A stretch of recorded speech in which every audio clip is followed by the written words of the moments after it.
Келесі сот отырысына жәбірленуші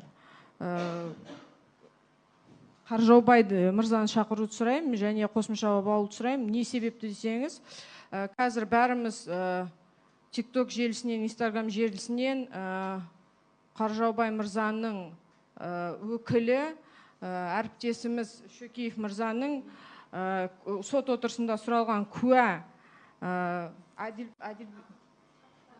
Абдықадыров Санаттың берген жауабы бойынша ол кісіні қазір Чина деп, осы кісімне Чина, осы сол соғысты бастаған деген несі жүр, бейнероликтері жүр. Алдыңғы сот отырысында Қаржаубай мырза басында біз залықта болдық, бәріне кегіміз болды, біреуге артық айтқан шығармыз. Ол балалардың бұл сот отырысында ешқандай қатысы жоқ деп айтты. Ол балалардың бұл іс-әрекетке еш қатысы жоқ деді.